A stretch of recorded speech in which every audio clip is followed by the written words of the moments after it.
from the nation's heartland. You're listening to Mundo in the Morning on 95.7 FM, KCMO Talk Radio. Well, we are here in studio with a very special guest who has made a trip to Kansas City and is joining us in the KCMO Talk Radio 95.7 FM studios. He is Dr. Ben Carson, the 17th Secretary of Housing and Urban Development, former presidential candidate as well. And he's got a few great things planned today at the Amelia Earhart Hanger Museum in Atchison. He is also stopping by Benedictine. So a lot to talk about with Dr. Carson joining us in studio on KCMO. Good morning, Doctor. Thanks for the visit to Kansas City. Good morning. I'm absolutely delighted to be here. Well, take me through your immediate reaction to the big news of the morning, and that is, of course, a potential end to this 40-day government shutdown. Well, I was excited to hear that, mainly because it's such an unnecessary thing, and there's so many people who are suffering the consequences.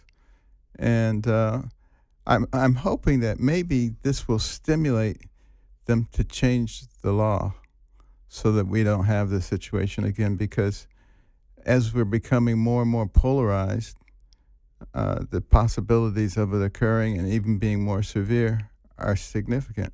And we just don't need this. Somehow we've gotten to the point where our politicians hate each other. And it used to be that the Democrats and the Republicans would argue about stuff, but then they'd go out to dinner. You know, it was okay because they both wanted the same thing. Now we have a situation in which the radical left wing is controlling a major political party, and they don't want the same things, which makes it very difficult. So we got a chore on our hands, because what we have to recognize as a nation and as citizens of a nation is that we're being manipulated. Mm-hmm. We're being manipulated to make us think that we're each other's enemies. In the meantime, China's sitting there just, we don't have to do anything. They're going to destroy themselves. Licking their chops, right? Exactly. So what law would you like to see them change on this front to avoid this happening again? Well, I would like them to only be able to apply the nuclear option in segmented, defined areas, and not sort of across the board. And I think that would really help to prevent a lot of this stuff going on. Everything that they do now, they have to say, well, this may be the right thing to do, but if we do this, then the other side might be able to, that's not the way it was supposed to be. That was not the way our government was designed. When you look at the central debate right now, which is, of course, Obamacare subsidies and healthcare in particular, an area of expertise, Dr. Ben Carson joining us in studio. I mean, I know that you ran for president talking about these issues, but we're still sitting here 15 years later with the same problems. If you had your magic wand, how would you fix it? Well, I described when I was running for president how to do it. And I see that President Trump is starting to mention it now, too. Health savings accounts. Yeah. When a person is born, they get a health savings account, an electronic medical record, which only they have access to, and they have it on a chip on a card. They can let various medical people see it if they desire to do so. Mm-hmm. But there'd be a certain amount of money in your health savings account. If you're working, your employer could contribute to it. And people who are indigent, a lot of the people who are on the street, whatever, everybody has a health savings account. Money is put into it every year. By who? By their employer. If they're not employed, government. And the reason I say that is because the government's putting that money in anyway. Mm-hmm. So, but they would have control of it, like you do with a regular health savings account. And if that's the case, guess what? You're going to be very interested in the cost of everything. Mm-hmm. And the providers are going to know that you're interested in the cost, and they're not going to order 5 CAT scans when you only need 1, because that's eating into your health savings account. And you're not going to let them do it either. Yeah. That's a whole lot of money right there. And then if you have a procedure and your health savings account is maybe $500 short, Mm-hmm. you make it possible for members of your family to contribute some of theirs to your health savings account. And a certain amount each year, anybody can contribute to anybody's health savings account they want.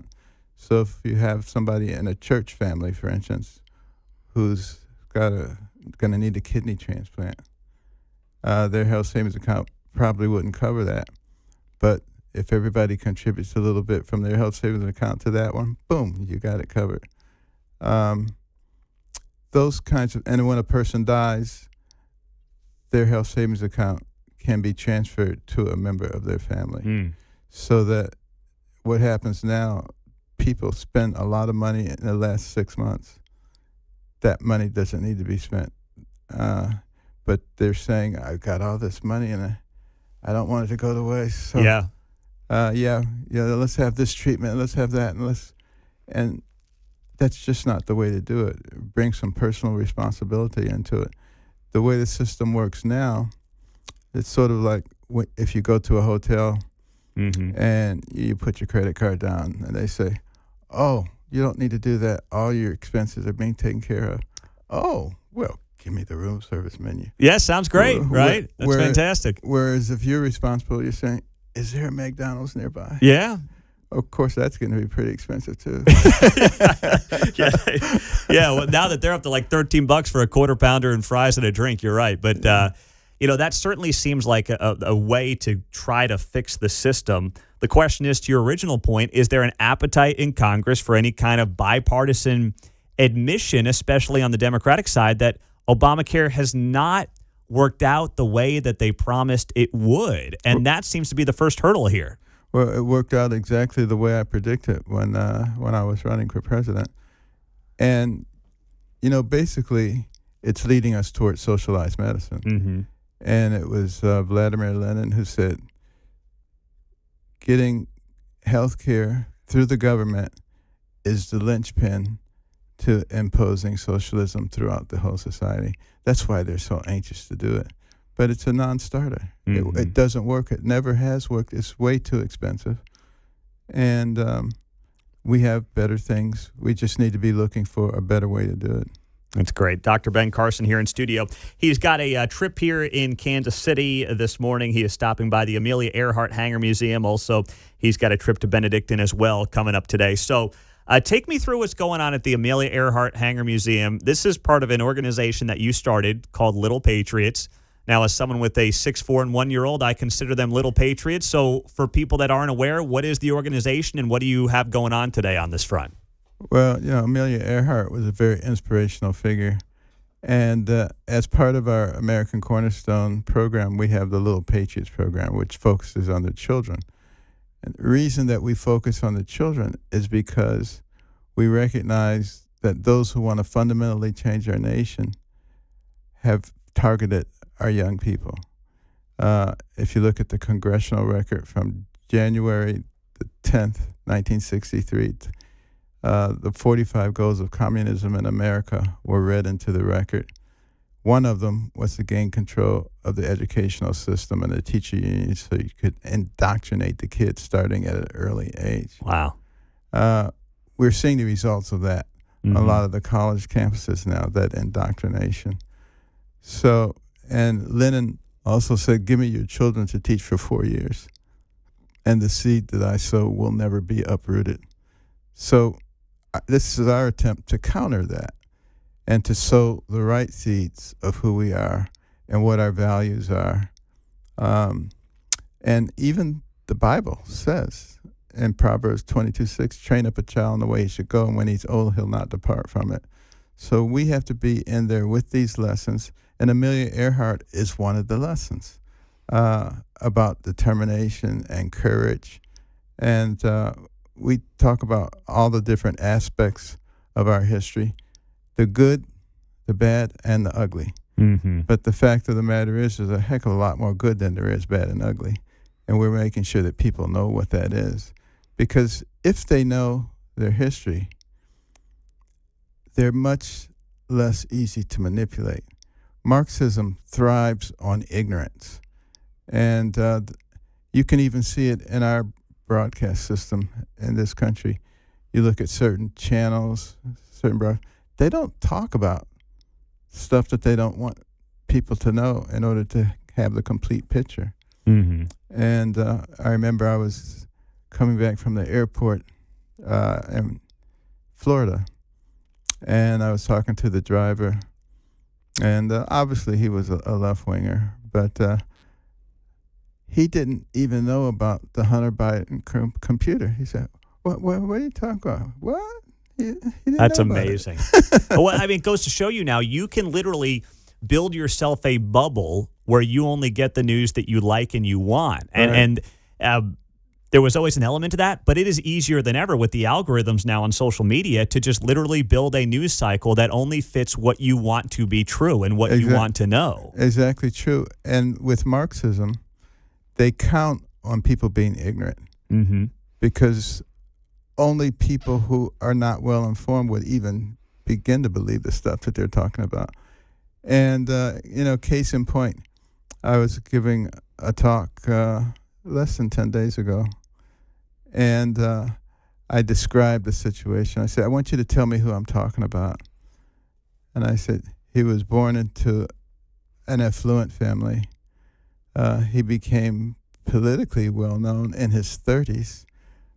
He has lots of tempting promises. And I said, who am I talking about? And everybody said, Mom Donnie. I said, no, that would be Fidel Castro. Ah, there you go. I like that.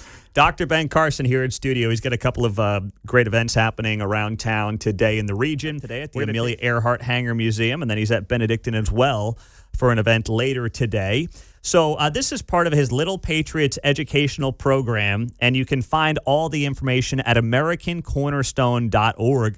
So, Dr. Carson, I got to imagine that these programs are trying to. I know you said they're having some success making their way into the public school systems in places like Alaska and Texas. They're also used extensively by private schools and also homeschooling groups as well. So where do you want to see this Little Patriots program go from here for K through 5? Well, I'd like to see it in all of our school systems, both public and private, because it's critical that you know your history. And that you know the values and principles that establish your country. You have to recognize we as a country went from a bunch of ragtag militiamen to the pinnacle of the world in record time. That was not a coincidence. Mm-hmm. That was because of our values, our faith, liberty, community, and life. And we just want to make sure that everybody knows that so that they're not so easily swayed when people say, America is a horrible place. They had slavery. They're not fair to everybody. And what we show people is, yes, we did have slavery. But then again, so did every other place, every other society, going back as far in history as you can go. So slavery didn't make us unique.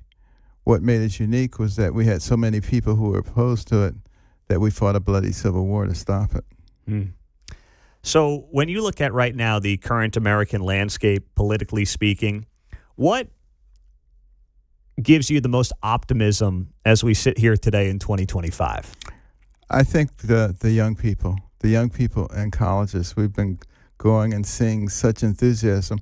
It used to be when you would go to a college, only a few dozen students would show up, and they're kind of looking over their shoulder. Looking over their shoulder. And now I think they're starting to realize that this is their country. And they have a responsibility to preserve the freedoms that we have. Ronald Reagan said it best. He says, if you don't pay attention to it, in one generation, you can lose all of that freedom. And we've seen the results of some people being in power in different places in this country and how they treat people. That's not the way America is supposed to be. And I'm very optimistic when I see what's happened, particularly since the assassination of Charlie Kirk. Mm-hmm. The number of colleges and high schools that have wanted to bring the program, it's just fantastic, multiplied exponentially. And I think the young people have seen where life was going, and they didn't like what they saw. And they said there must be a different way. And I think a revolution is going on, a real revival in our country, and I'm very optimistic. Well, you look back, as you noted, gosh, going back 60 plus years at this point to when they wanted to get into the schools, they wanted to indoctrinate, especially at the college level. And it seemed like for too long the Republican Party said, we'll worry about them when they're 40. We'll get them when they're 40. Right. Well, Charlie Kirk and groups like ones you're involved with have said, no, we've got to get them where they're at. We've got to get them while they're young. We've got to change the course of American history. Exactly. And it seems like you've been a part of this movement, and you saw it coming for a while. Was there a moment when this all clicked for you that we've got to get back to the kids and the young people in particular? I don't know that there was a specific moment. I've seen it coming on when we've kind of lost sight of common sense.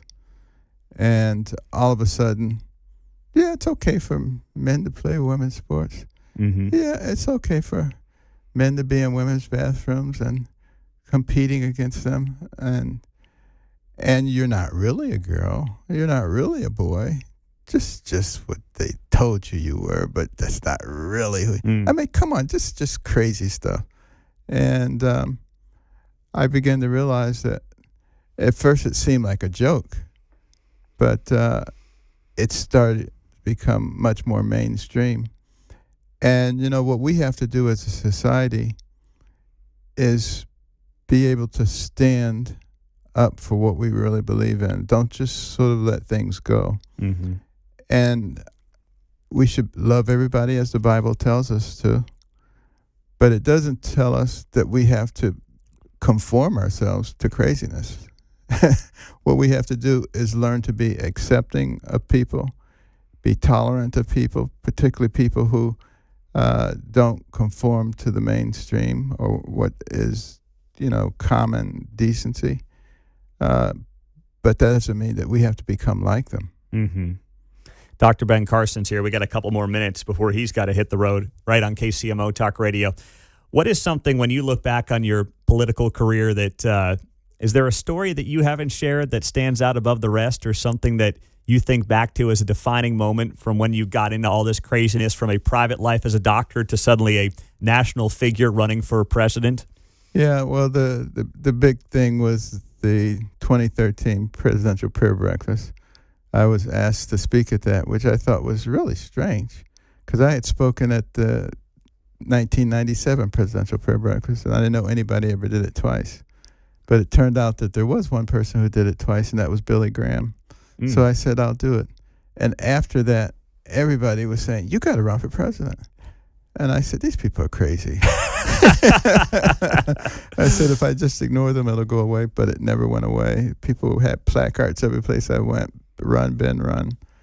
And I had over 500,000 petitions in my office. And I finally just said, Lord, if you really want me to do this, you got to give me what a person who runs for president has, which is a Rolodex with all the important names, an organization, and a lot of money. Next thing I knew, I had all those things.